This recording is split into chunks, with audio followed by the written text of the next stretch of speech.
ভিয়েতনামের কাজের visa tourist to work পারমিটে কনভার্ট। ভিয়েতনামে গেলে আপনি প্রচুর টাকা ইনকাম করতে পারবেন।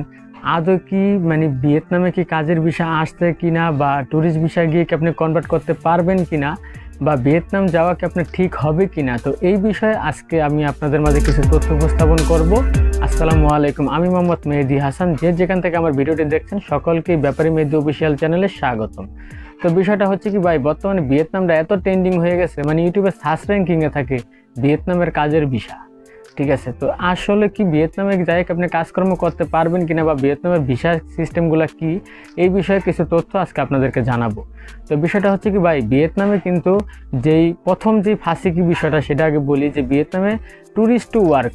ঠিক আছে, ভিয়েতনামে কোনো ট্যুরিস্ট বলেন বা ভিজিট ভিসায় যাইয়া আপনি ওয়ার্ক পারমিট ভিসায় কনভার্ট করতে পারবেন না, এক কথা শেষ। আপনি ওইখানে যা ট্যুরিস্ট ভিসা গেলে অবৈধ হয়ে যেতে দিব।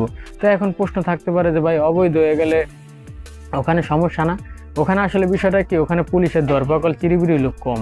ঠিক আছে, তো এই জন্য মানুষের দালালরা সাহস করে পাঠায়, অবৈধ হইলে ওইব সমস্যা নেই, তো পুলিশের ভিত্তিক করে না।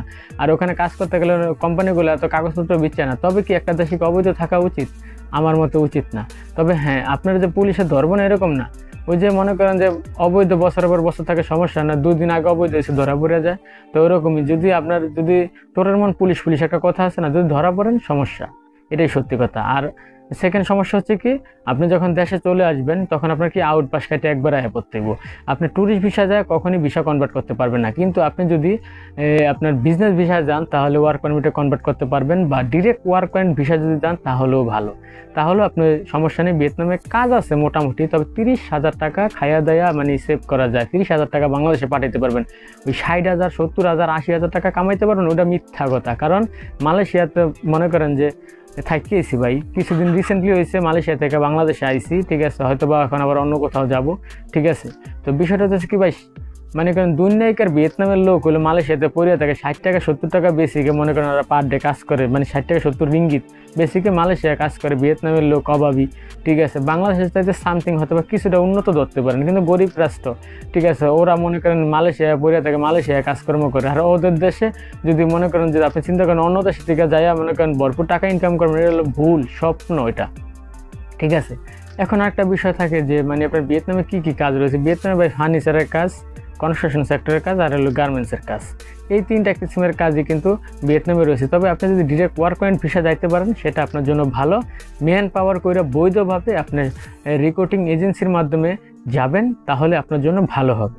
ঠিক আছে, কিন্তু আপনি যদি মনে করেন যে চিন্তা করেন ট্যুরিস্ট ভিসা যা কনভার্ট করে আপনি কাজের ভিসা কনভার্ট করে দেবো আপনার, এটা হলো সর্বোচ্চ মিথ্যা কথা, বংচং 420। ঠিক আছে, বাংলাদেশে এত প্রতারক দালালে ভরে গেছে, গিজ করে। ঠিক আছে, মাথাটা হ্যাং হয়ে যায়। ঠিক আছে, অ্যাডভার্টাইজের শেষ নেই। ঠিক আছে, একটা জিনিস হলো কি, আপনি হয়তো বা সাধারণ পাবলিক বোঝেন না, আমরা তো বিদেশ করছি। ঠিক আছে, আমরা তো বুঝি, এরকম অনেকে আছে, লক্ষ লক্ষ প্রবাসী বাইরে আছে, এরা বোঝে। ঠিক আছে, কিন্তু দেখা যায় যারা এখনো প্রবাসে যান নাই এরা বোঝে না বিষয়টা। ঠিক আছে, যে ট্যুরিস্টের তাই এইসব মিডল ইস্টের জীবনে কনভার্ট হয় না। অবৈধের পর অবৈধ থাকবে, ওই দেশে সরকার যখন সুযোগ দেয় অবৈধদের বৈধ হওয়ার জন্য, তখন একটা মানুষ বৈধ হতে পারে। এলা মালয়েশিয়াই কি, ভিয়েতনামই কি, বা অন্য দেশই কি। ঠিক আছে, মিডল ইস্টে যাই আপনি ট্যুরিস্টে যাই ওয়ার্কে কনভার্ট করবেন, এটা হয় না। এটা হয়, এটা দুবাইতে হয়। ঠিক আছে, তো এখনও তো দুবাইতে ভিসা জটিলতা এখন সম্ভব না।